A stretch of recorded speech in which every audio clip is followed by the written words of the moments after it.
What is up, people of YouTube? I'm your host Vernon. This is Lake Winnipeg. Let's fish that.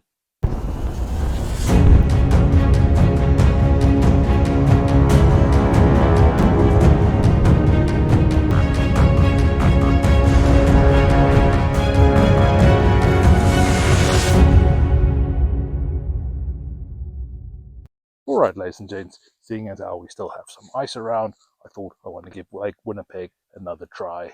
Now, the particular spot I'm at today, this is Stony Point, and there behind me you can see some trees going out. That is actually the point going out with all of the stones. It's more of a rocky point, and I chose this specific spot for one reason. Now, last week I caught a walleye at Lockport, and since then I've been seeing posts of people catching some big walleye as well, not just the small ones, some bigger ones. And that just tells me that these fish are busy moving up the river, going for the spawning grounds. Now, that is why between April and May, you're not allowed to fish that section of the river from Lockport all the way down to the Winnipeg River. You're not allowed to fish because they are trying to protect the spawning fish.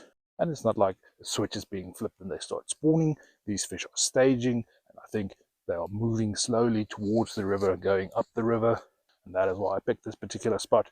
We are in between the Red River and Balsam Bay. The idea being I want to get closer to the Red River, thinking that these fish are slowly moving that way. Alright, but we're not going to get anything standing around here. I think it's about time we get out on the ice.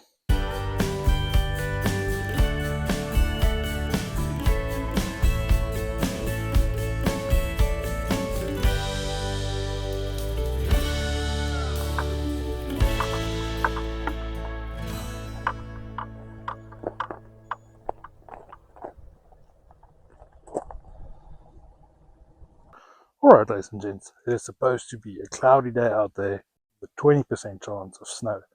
I deliberately picked this day for that reason because I want it to be overcast. We want the dark conditions today for some fishing. Rather than having a bright, sun-filled day, a little bit of clouds might be dark enough for the fish to be feeding up shallow. Now, we are quite a ways away from the little rocky point, or I should rather say Stony Point. And the simple reason is it is rather shallow, closer to that little point coming in.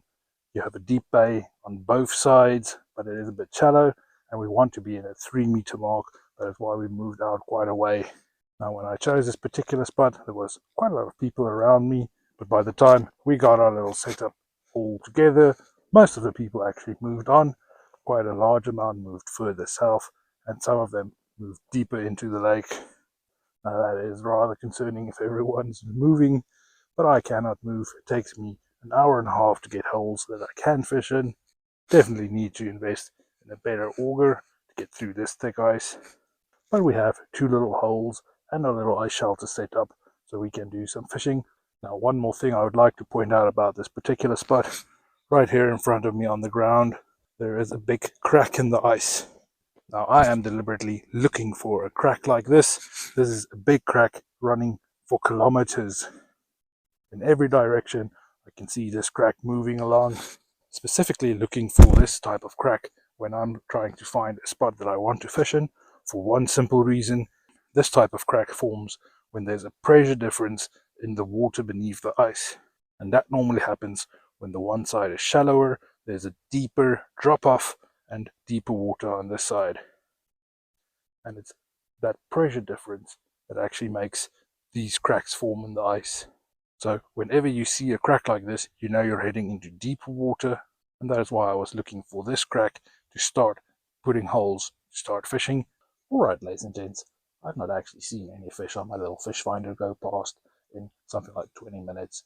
But just because I'm not seeing the fish doesn't mean they're not in the area, and for that reason I'm going to use a new little lure, little clown colored glow-in-the-dark lure with a noisy little rattle in there. And on my second rod I am using just a frozen Manny's baitfish. Now, I was looking to live line some minnows, but I couldn't find any live minnows. I think this late in the season they're not in stock.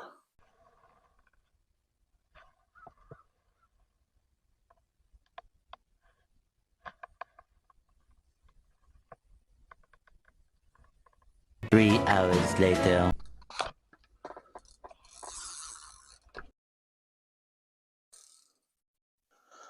Alright guys, so we got a hit on our little lipless crank.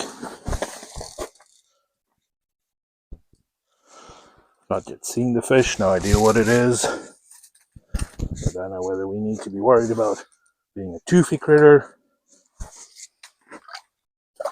We do have ourselves a lovely little walleye. Get him back in the water.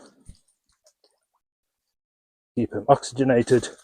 Quickly get some light in here so we can have a look at this fish. Alright, so we were hoping to get a little greenback walleye here from Lake Winnipeg, and we just caught our little fish. Let's get that hook out of him so we can have a look at our fish.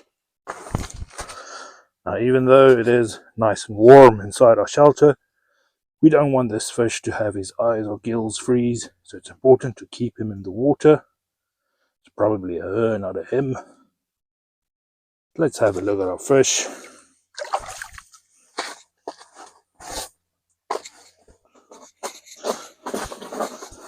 And there we go. Lovely little greenback. This is the fish we were hoping to get. Lovely little greenback.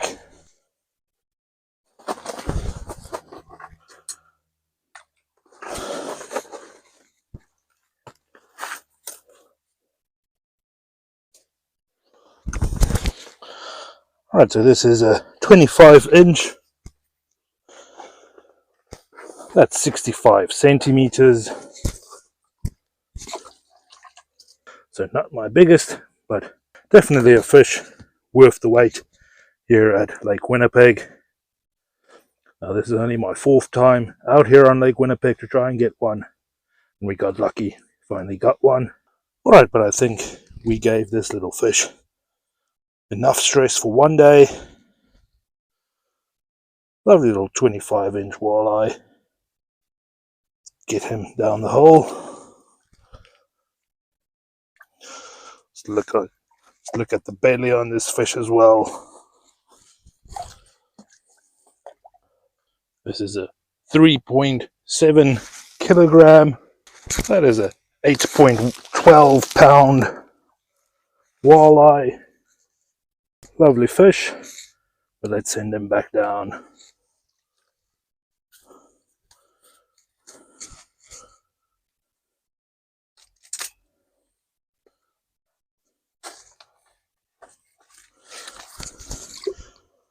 Down the hole he goes.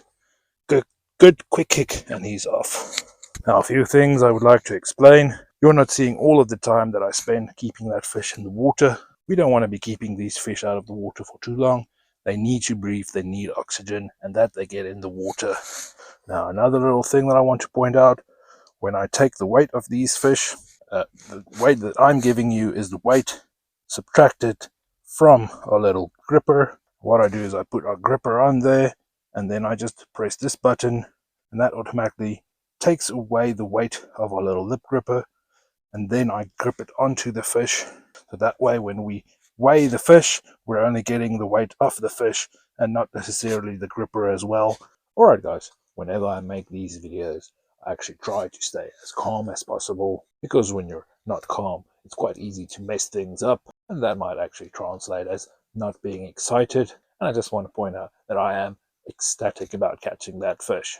Now, I don't know whether the little camera will pick it up, but this particular hole is actually very dirty at the moment. Some dirty fish slime in there that I tried to get out with the ladle and everything, and that didn't work. It just sticks around. So quite surprising how dirty that fish is, even though it looked pretty with its little green back. And I hope you had at least given me a thumbs up by now for that fish. Now there is still lots of time, so I'll be soaking some baits out there and continuing with the little lures. If there's any more action, I'll bring you guys to it.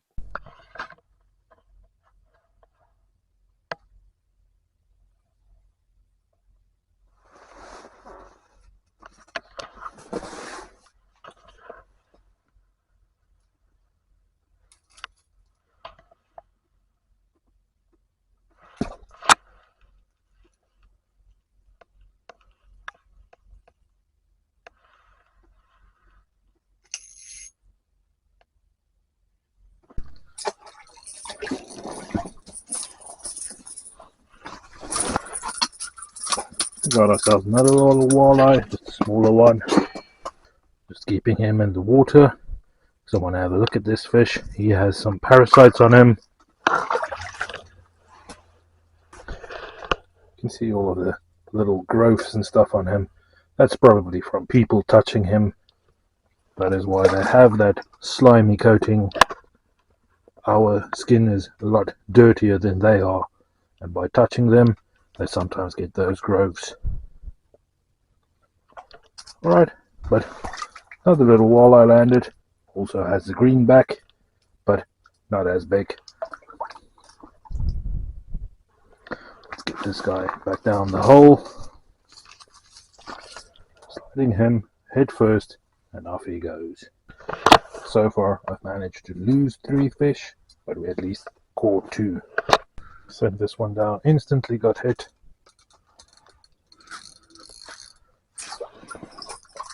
We'll probably have a school of these nice eater-sized walleye going through. Alright, so this lovely little walleye, he actually grabbed that bait so deep that he's actually bleeding. So he's not going to survive, so we're not going to release this one. This one we're going to keep. This is a 15-inch walleye, good size to keep.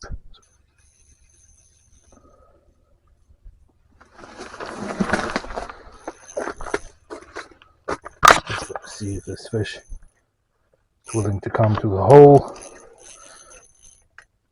Might have to get our fish finder out of the way. And he just popped off. Was a decent sized fish. You could see him swim back down there.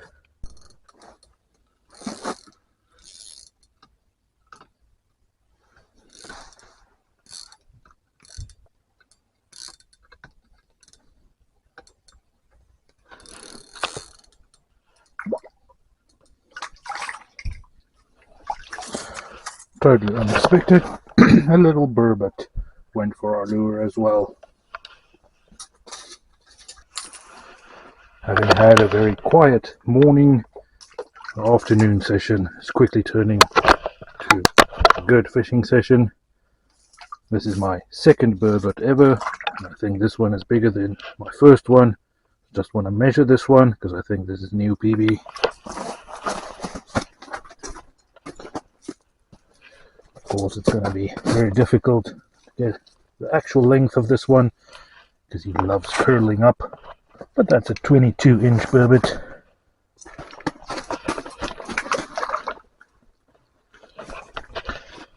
Would expect something like that going for our little bait. Didn't expect that to go for the lure. Lovely 22-inch burbot. Let's get it back down the hole.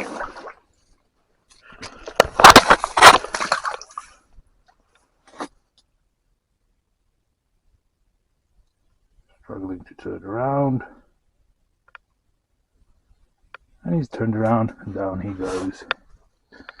So burbot are very slimy, very difficult to handle, so I wanted to slide him down, but with that curling he just bowled up, but he got his head down and he went down the hole, so all good.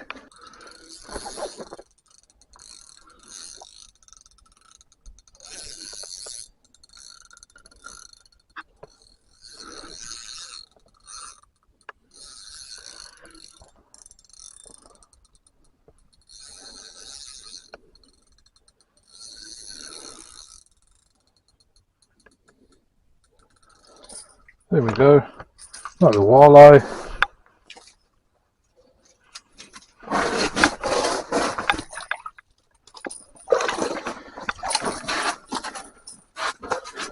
This one also has a bunch of sores on him.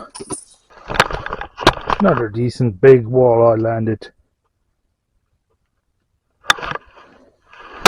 My wife asked me to maybe get another walleye so we don't just keep the one. So I've been trying, and then we get a bigger one again. There we go. Our second greenback for the day. Lovely little walleye. Get him back to the water just to get some oxygen. Just want to get a measurement of this one. This one is a 27-inch. Still not a master angler one, but a decent fish nonetheless. Again, just trying to keep this fish oxygenated, get him ready to go. One last look at our walleye. Lovely little fish.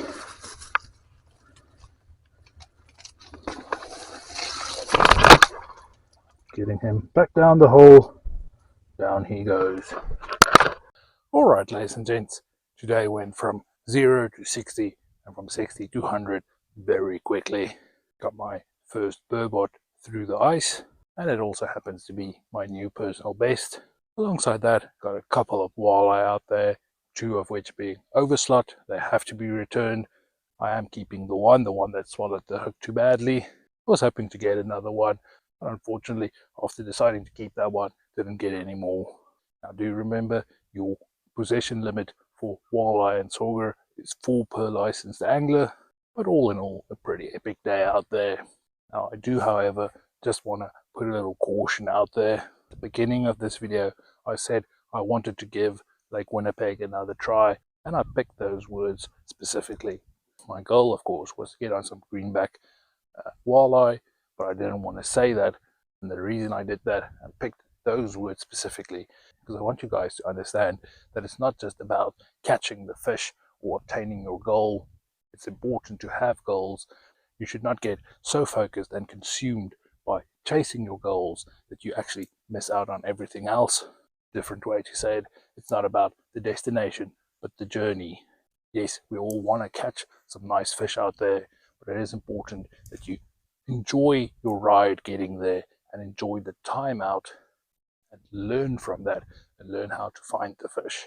So keep that in mind when seeing videos here on YouTube. Yes, it always looks so great to go and catch the fish, but it's not always as simple. Sometimes you really need to struggle a bit before finding the fish. Now, with that said, I don't want to be a downer. I had a pretty good time out there, and I hope you enjoyed it as well. Feel free to ask any questions down below in the comments. And if you're new to the channel, consider hitting subscribe, joining my community. Also, feel free to share this video with anyone you think can learn something from it. But that's going to do for this video. I want to thank you guys for tagging along. And like always, I'll see you next time.